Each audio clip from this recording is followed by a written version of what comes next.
c'est chaque fois en fait après ton film, je pense que je le vois pour la 4e ou 5e fois, peut-être plus, mais c'est difficile à parler. On avait décidé de parler de l'intime parce qu'il y a beaucoup d'intimité dans ce film, et c'est en même temps intime et en même temps quelque chose de très universel. En fait, c'est justement via l'intime qu'on arrive à parfois dire des choses universelles qui touchent tout le monde. J'ai l'impression que plus en fait quelque chose d'intime, plus a le pouvoir en fait d'éveiller des sentiments chez chacun de nous. Donc, je voudrais demander d'abord vous, parce que vous connaissez très bien Fathia, vous connaissez le thème, et vous avez vous-même écrit un livre que je n'ai pas eu l'occasion de lire. J'ai eu juste quelques passages, mais qui abordent des situations, des sentiments qui sont assez proches et qui en même temps sont vraiment très personnels, d'après ce que j'ai eu l'occasion de lire. Et vous avez en fait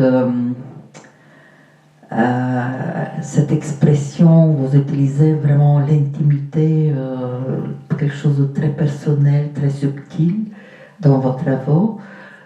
Quelle est votre perception de l'intimité dans ce film? Écoutez, la question de l'intimité dans le film de Kalima Saidi, c'est à la fois de l'intime, c'est du personnel, mais c'est aussi quelque chose qui nous entraîne, comme vous le dites très bien, dans une trajectoire pratiquement universelle, qui moi m'a évidemment beaucoup marqué et beaucoup parlé, parce que c'est une trajectoire d'immigration. Et donc je me suis beaucoup reconnue dans le film de Kalima. Et ce que j'ai apprécié énormément dans son film, et je le dis avec beaucoup d'aisance, même si elle est mon amie, ce que j'ai beaucoup apprécié, c'est que Kalima a eu à la fois cette capacité de dévoiler un pan d'intimité, et elle l'a fait avec beaucoup de pudeur, mais également avec des images et une méthode cinématographique qui sont extrêmement touchantes. Et donc, à aucun moment, moi, je n'ai ressenti quelque chose... je ne me suis pas sentie comme une voyeuse en regardant ce film. Et en même temps, j'ai été vraiment très, très fortement interpellée parce que j'ai vu ce film au travers de différents prismes, dont le prisme, entre autres, de l'histoire d'immigration et de l'histoire d'une femme également. D'une femme qui a migré, qui est arrivée en Belgique avec tout un bagage au sens propre et figuré, et qui a assumé une vie dans une période qui était une période, je dirais, de premières immigrations maghrébines en Belgique. Et donc ce film m'a vraiment énormément interpellée, énormément marquée par cette capacité de se dire, par cette capacité de dire aussi une histoire qui en fait cache plusieurs histoires. Parce que je pense d'en avoir parlé avec beaucoup d'amis après avoir regardé le film de Kalima, de nombreuses personnes se reconnaissent à travers ce film, et je pense que c'est ça aussi qui fait vraiment sa caractéristique, d'être à la fois un film très personnel, mais d'être à la fois un film qui parle à de nombreuses personnes, sans être issu de l'immigration par ailleurs. Romina, justement, vous qui êtes 3e génération d'immigration, donc comment vous sentez ce film? Mais moi, je suis plutôt issue d'immigration italienne. Un micro, je dois faire.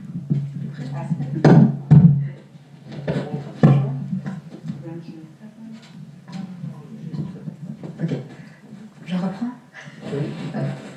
Donc moi, c'est plutôt mon grand-père qui est arrivé en Belgique pour travailler dans les mines pendant les accords charbon. Et ici, ce qui m'avait assez touchée dans le film, c'était plutôt les photos, les zooms. je voyais des fragments de vie. Oui. C'est ça, des zooms. Mais alors dans mon travail, il y a aussi des arrêts sur image et tous ces regards assez profonds où on essaie de lire derrière le visage de la personne. Oui. Karima, il y a des questions que je me pose chaque fois, en fait, et chaque fois je sens de nouvelles, comment dire, pas des découvertes, mais quand même des choses qui m'interpellent. Une des choses, c'est le son, en fait. Est-ce qu'au tout début, quand tu as commencé en fait à enregistrer, est-ce que c'était vraiment l'idée de faire un film? Et quand même, c'est le son, j'ai l'impression, qui est le départ. Est-ce qu'en fait le son est plus, comment dire, susceptible à rendre ce côté énigmatique, ce côté en fait de la relation intime en fait avec ta mère? Oui, le son permettait ça. D'abord parce que spontanément, c'était le premier matériel avec lequel je pouvais travailler. C'était plus facile pour moi, vu que je n'avais pas encore de moyens de faire un film à ce moment-là. C'était plus facile pour moi de prendre cet enregistreur, de faire rec et d'essayer de capturer ce qui était en train de se passer au moment où je le vivais. Et évidemment, ce qui est intime, c'est la voix. La voix, c'est écouter une voix, c'est... vous avez remarqué d'ailleurs, quand on écoute la radio, on a cette proximité. Et l'enregistrement permettait d'avoir cette proximité. Et ça a été la première matière du film, c'était le son. Ça a d'abord commencé par le son. Mais l'utilisation de l'image aussi, elle est très particulière dans ton film, parce que c'est surtout avec des photos, je pense qu'il y a juste une scène en fait qui est une scène vidéo, et j'ai l'impression que l'image, les photos donnent aussi en fait une dimension. Ça nous permet en fait d'entrer dans quelque chose que probablement s'il y avait en fait juste des images de tournées dans l'hôpital, on n'aurait pas en fait ce sentiment de, comment dire, de pénétrer en fait derrière un mur, derrière en fait dans l'intimité profonde d'un personnage. Et d'ailleurs, je suis chaque fois impressionnée par les yeux de ta mère. Parfois, j'ai l'impression qu'il y a une expression de peur, d'ailleurs très souvent. Et j'ai aussi l'impression qu'elle voit quelque chose en fait que nous ne voyons pas. Donc, je ne sais pas si c'est quelque chose en fait que tu as cherché ou c'était quelque chose en fait qui était une réalité que tu as captée. Donc j'arrivais pas, je voulais pas filmer ma mère. Ça c'était, je trouvais que la voix était beaucoup plus puissante. Et le travail de l'image reposait sur essayer de traduire ce que je vivais à ce moment-là, c'est-à-dire que moi j'essayais de rattraper ma mère, j'essayais de rattraper une histoire, j'essayais de rattraper quelqu'un qui était en train vraiment de partir. Et le fait d'avoir travaillé par image, c'était un processus en fait de photo que j'ai essayé d'animer. C'est-à-dire qu'au montage, ce qu'on a tenté de faire, c'est de recréer un mouvement, mais pas de 25 images secondes, justement. Mais je ne pouvais pas filmer ma mère. Il y avait vraiment cette question de pudeur par rapport à la maladie, mais aussi, il y avait quelque chose qui était en décalage, et il fallait essayer de le traduire. Aussi, j'ai un rapport à l'image, c'est mon métier, moi je suis monteuse, donc c'est quelque chose que je connais bien, et j'étais aussi dans toute cette difficulté de comment est-ce qu'on montre sa mère, comment est-ce qu'on filme sa mère qui va mourir, sa mère qui est malade, comment est-ce qu'on filme quelqu'un qui va partir, qui nous est aussi proche, venant d'une culture où le rapport à l'image est précisément un rapport très compliqué. il y avait aussi cette difficulté. Enfin, c'est pas que c'était une difficulté, mais pour moi, c'était une contrainte que j'avais intégrée d'office d'emblée dans mon processus de création. Et c'était d'accepter que je ne savais pas la filmer, que je ne pouvais pas la filmer. Mais c'est pas que je ne pouvais pas la filmer parce qu'il y avait un interdit, c'est comme ça que ça venait en moi, c'était pas possible. Et donc c'est devenu une contrainte, je dirais artistique aussi, c'est-à-dire que ça m'a aussi permis de trouver un moyen de la révéler. Et j'ai même le sentiment, enfin, pour moi le sentiment en fait, que ça m'a donné, c'est que l'image arrêtée était encore plus puissante et révélait encore plus de choses que si elle avait été en mouvement quelque part, elle aurait été beaucoup plus anodine et voilà, je n'aurais pas pu faire le travail que j'ai fait et que ça me permettait aussi de travailler aussi avec les photos d'archives, c'est-à-dire que ces images devenaient elles-mêmes les traces d'un passé. En tout cas, je suis vraiment persuadée que ces images en fait arrêtées sont beaucoup plus puissantes qu'en fait si on avait. Et cette expression, comme je disais, c'est vraiment quelque chose qui nous guide, qui nous emmène, et franchement un sentiment en fait de là, de quelque chose qu'on voit et qu'en fait on essaye tout le temps, nous-mêmes comme spectateurs, on essaie en fait de pénétrer dans ce qu'elle voit ou dans quelque chose en fait qu'elle nous amène, et c'est en fait ce qui est la découverte de sa vie et de ses relations. Et en fait, comme Fatia vous l'avez dit, je pense qu'il y a beaucoup d'histoires, beaucoup d'histoires personnelles, mais il y a aussi en fait les histoires des 4 enfants qui en fait chacun d'eux, comme deuxième génération, vivent en fait cette ce entre-deux cultures, cette difficulté d'appartenance, cette aussi difficulté de se retrouver. Et en fait, vous avez eu l'intention de le présenter dans le film, de l'aborder. Vous l'avez abordé avec... tu l'as abordé avec ta mère, en fait.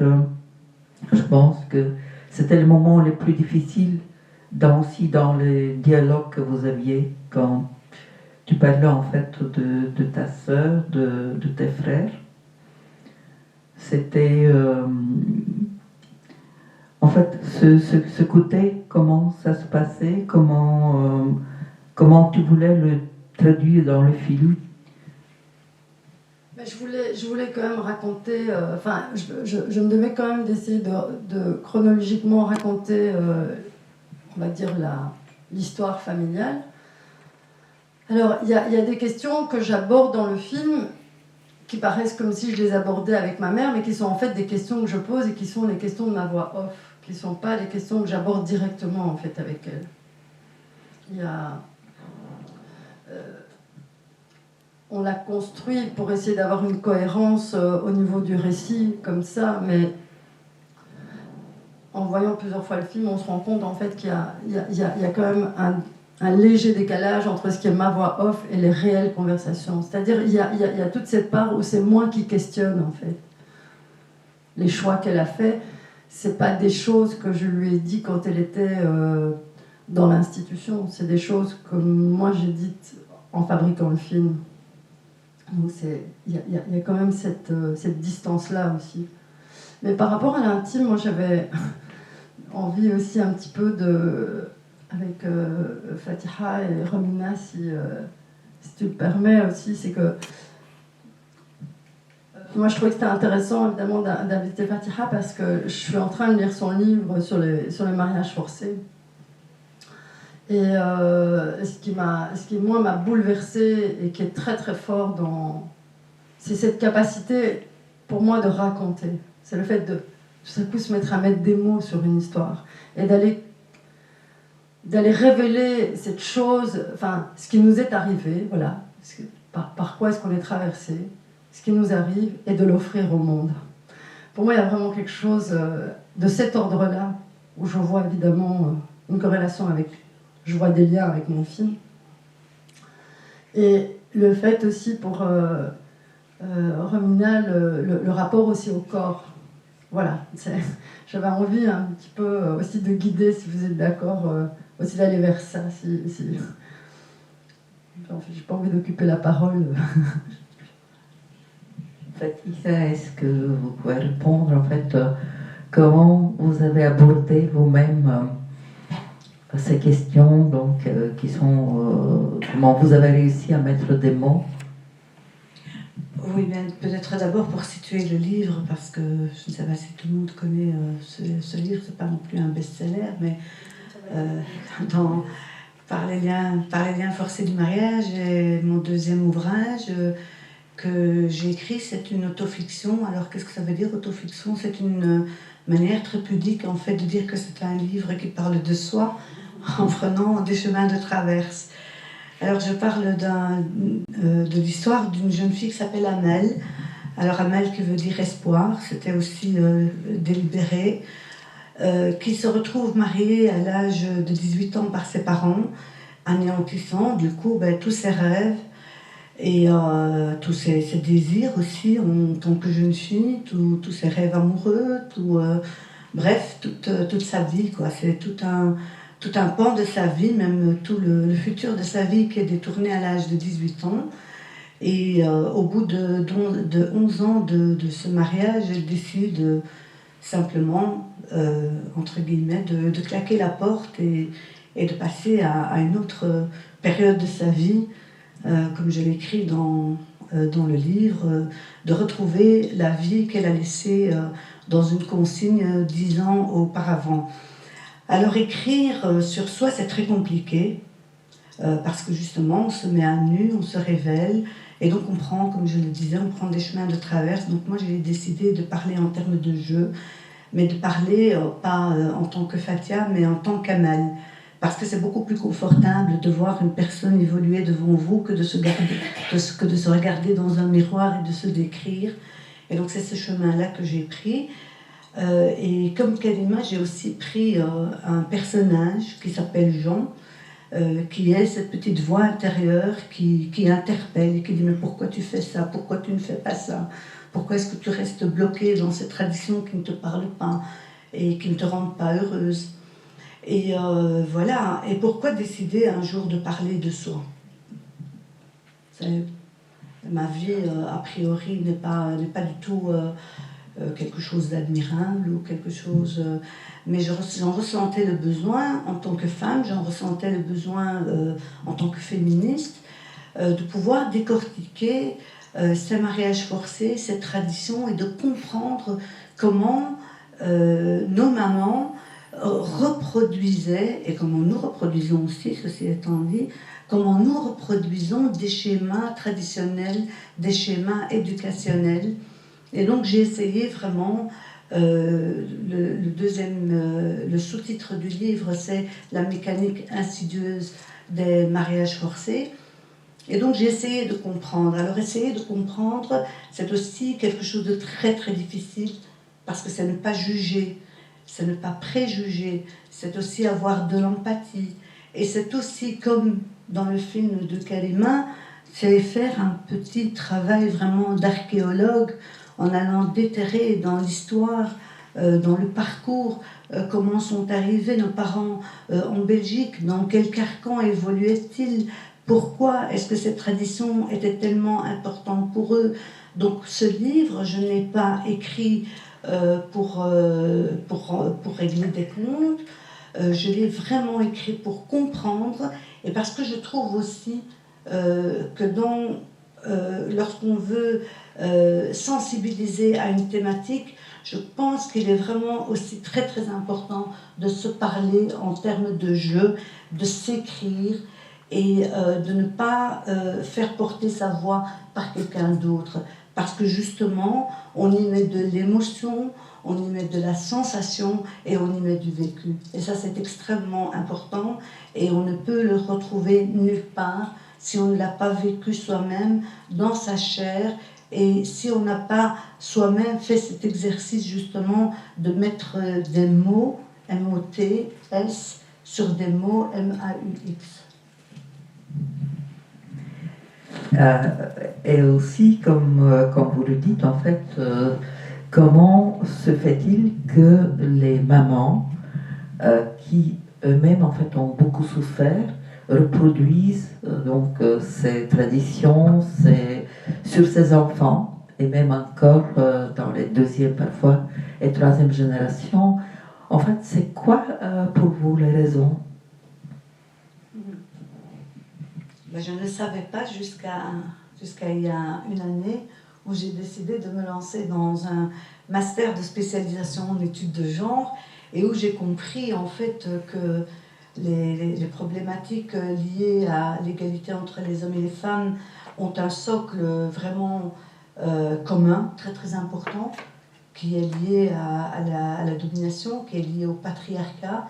Et à partir de là, lorsqu'on commence à déconstruire, on se rend compte qu'en fait, toutes ces problématiques qui se déclinent en des termes plus spécifiques dans une culture ou une autre, elles ont vraiment une généralité qui est celle de la domination masculine, qui est celle du pouvoir et qui est celle de l'éducation.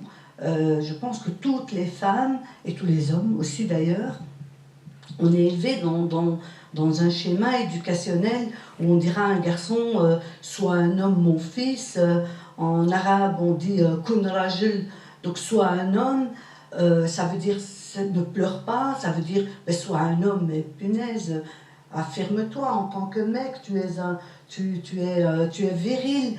Et donc ce sont toutes ces constructions dont nous sommes faits, qu'il faut à un moment donné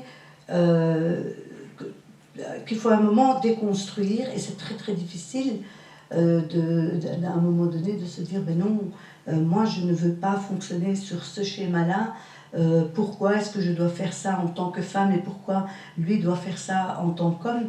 Donc c'est un chemin que j'ai fait, que j'ai décidé de suivre. J'ai été longtemps aussi une femme réactionnaire et maintenant je me soigne. Mais justement, vous qui travaillez beaucoup avec la matière et avec le corps, comment vous ressentez en fait et pourquoi? Comment je travaille l'intime dans mon travail? Oui. Voilà. Souvent je parle de photos où je parle de moulage de mon propre corps, juste en partie, vraiment des détails. Et alors ce qui m'intéresse aussi, c'est l'éclat de l'incarnation du corps, c'est la sensualité, c'est l'intime. Et je me pose la question de la frontière jusqu'où je peux aller dans mon rapport avec le spectateur. C'est l'ultime détail que je peux lui proposer.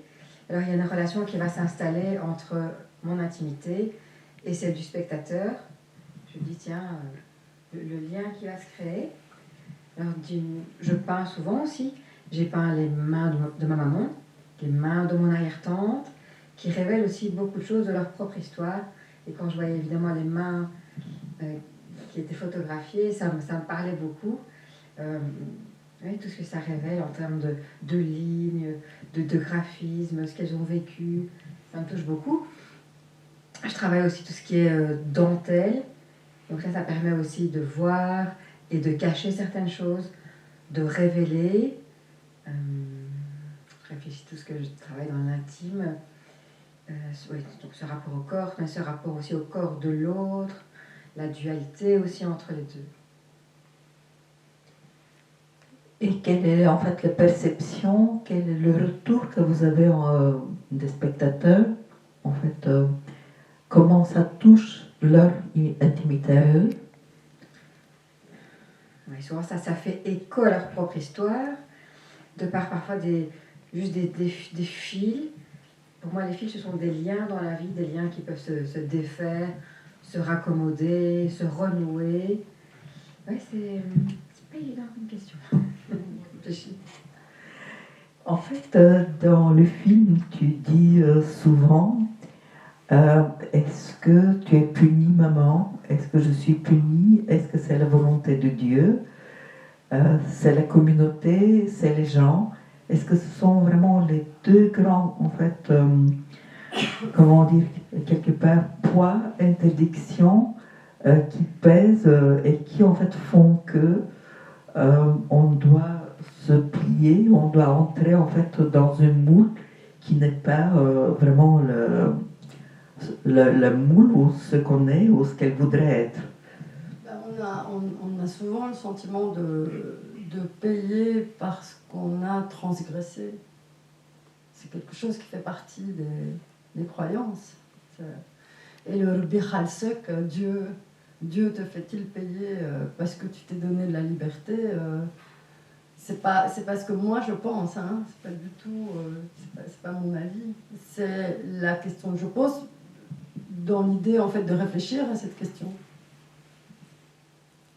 C'est plutôt ça, ça s'écrit comme ça chez moi. Est-ce que c'était pour faire écho, si tu veux, c'est pour faire écho sur qu'est-ce que ça vient dire aux gens qui regardent le film. Parce que c'est une phrase, pour les gens de l'immigration en tout cas marocaine, c'est une phrase qui va tout de suite résonner, ça va tout de suite avoir une signification. On voit tout de suite de quoi il s'agit. Mais est-ce que finalement, quand on regarde le film, quand tu dis que cette phrase fait écho, est-ce qu'en fait, on a le sentiment qu'elle était effectivement punie parce qu'elle était en quelque sorte libre, parce qu'elle était divorcée, parce qu'elle s'est permis des choses. On a toujours dit aux femmes que si elles transgressaient, elles allaient le payer cher. C'est vraiment, tu vas le payer cher si tu transgresses. Ça n'est même pas, là dans ce cas-ci, c'est parce que c'est dit en Darija, donc ça prend aussi les codes culturels que je connais, mais si vous regardez l'histoire des combats féministes, etc., quand on voit à chaque fois que les femmes ont fait un pas, il y a toujours une menace qui leur pèse sur la tête, quoi. C'est terrible, ça nous poursuit depuis, c'est pas depuis des décennies, ça poursuit les femmes depuis des siècles. Est-ce que, en fait, quels sont les tabous, à votre avis, en fait, que les femmes doivent transgresser en quelque sorte pour se sentir véritablement libres, je dirais à l'intérieur? Oui, oui. Mais, pour revenir à mon livre, puisque c'est ça le sujet, les tabous que j'ai voulu briser, c'était tous les tabous que j'ai vécu moi-même, fatalement, qui sont d'abord le fait de prendre la parole. Le fait de parler, c'est déjà un tabou. Le fait de dire non à un mariage, c'est déjà tabou. Le fait de dire non à son père, c'est déjà un tabou. Donc c'est déjà ça, c'est de pouvoir s'autoriser de parler. Alors s'autoriser de parler, c'est beaucoup plus facile à dire qu'à faire, parce qu'il y a toujours ce petit patriarche intérieur qui vous l'interdit en fait. Et il faut passer par des stratagèmes pour s'affirmer, pour oser dire non, pour oser l'écrire aussi, parce que parler, ça s'en va, mais écrire un livre, ça reste, ça laisse des traces. Alors, des tabous, j'en ai soulevé plusieurs. Le tabou de la sexualité, le fait qu'une femme aspire à vivre sereinement sa vie affective, sa sexualité, ça ce sont des tabous colossaux. C'est pouvoir aussi assumer, s'autodéterminer par rapport à sa vie, à en tracer les lignes, à en tracer la trajectoire, sans être soumise à un tuteur, que ce soit un mari, que ce soit un frère. Et donc, oui, voilà, ça, ce sont vraiment de gros tabous et pas des moindres, qui sont très, très difficiles à déboulonner.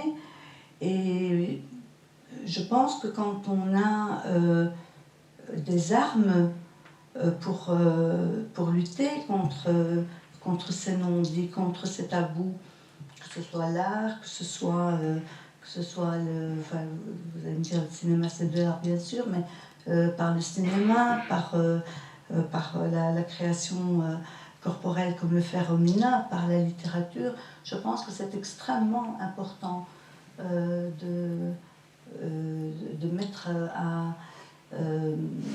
à néant ces tabous, de les faire éclater et de les vider de leur sens.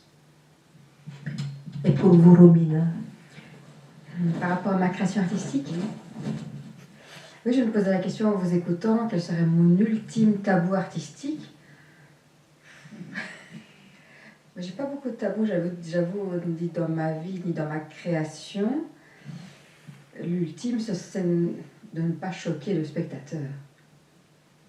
De me dire quelle serait sa réaction si je vais trop loin dans ce que je vis personnellement aussi.